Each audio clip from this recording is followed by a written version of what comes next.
Oh man. So is this back from when I was a pro player, or if I were to be a player now? Let's do both. Okay, so if I had to coach myself back when I was a pro, man, I would have to hit me really hard in the face. I was a really bad teammate by like today's standards, I'd say.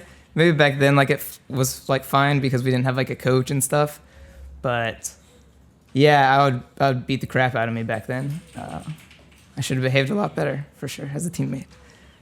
And then if I were to coach me now, I would probably just, compliment myself on how good I would be as a teammate because I obviously know how to make it work.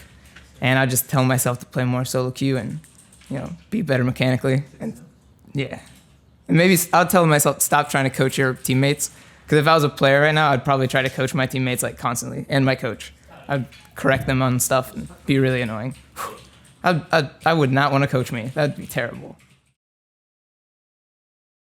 When I first got into coaching, I expected it to be purely strategical and I would just focus on the game.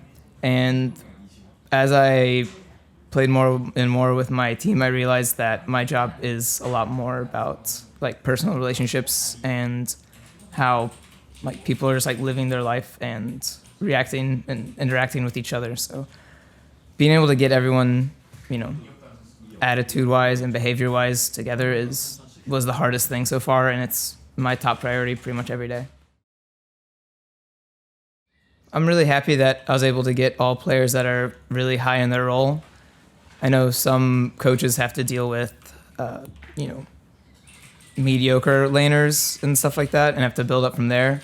I'm very fortunate that I can play with, top 2 in every role and then go on from there and improve that.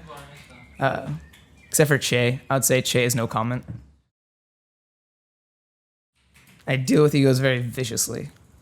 I'm not a big fan of it. Even in my personal life, that's always a really awkward thing to deal with kind of an egotistical person. It's just kind of uncomfortable for me. And then when it comes to the game, I've always had this kind of belief system and all these mid laners I used to love because I was mid laner when I was a player. Normally their downfall as a mid laner would normally be from like an ego complex where in interviews they'd say they're the best and then in the next season they would start becoming like more crippled as a player. And I always attributed that to they got too big of an ego when they were climbing up and becoming the best. They had idols, and then when they became the best, they were their own idol, and they'd normally destroy themselves. So all my mid laners that I've always loved, I felt like, other than Faker's my one example of never destroying himself. They normally destroy themselves by themselves. So I've always really been hostile whenever I can sense the ego from my players. So I'm always really quick to shut it down or expose it and make them feel that I know what they're thinking, kind of thing.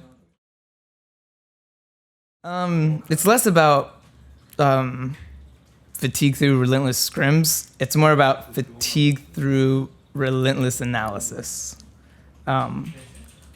So essentially, each scrim is kind of a quiz or a small exam. And then analysis is reviewing that quiz for 30 minutes. So if they get an answer correct, it's not like, good job, you got it correct. It's you tell me all the reasons why this is correct. And they have to understand it in and out. So even if they are right, they play a perfect game, for example, they're not off the hook for analysis. So they have to explain to me, like, I'm glad you got the answer right in the game, but now you need to tell me all the reasons why. So it really is just like kind of a mental burnout because I think that's really what players need to work on a lot for these best of 5 series.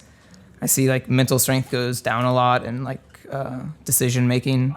So that's kind of what I'm trying to get with this relentless analysis.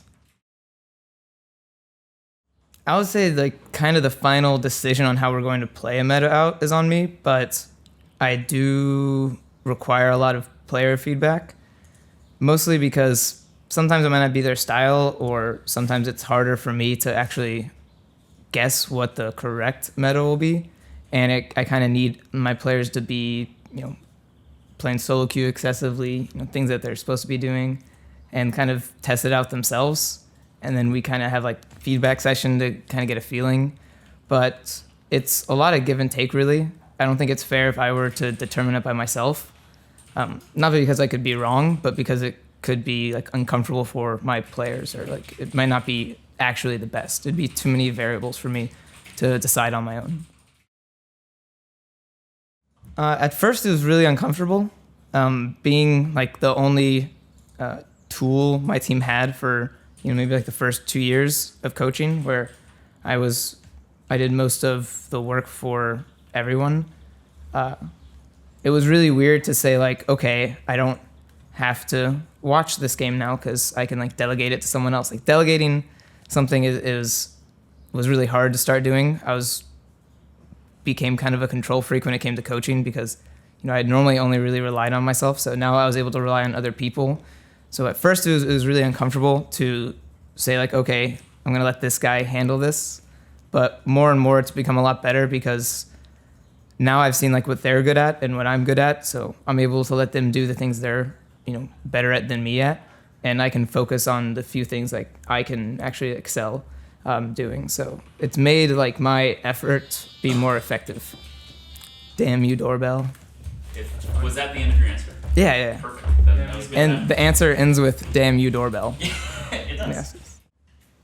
Do you miss the USA at all? Oh, I miss the freedom. Freedom? When you hear nuclear say like, oh, we have a lot more freedom compared to Korea. Because of this guy. I'm bringing it from America to Europe. America. America.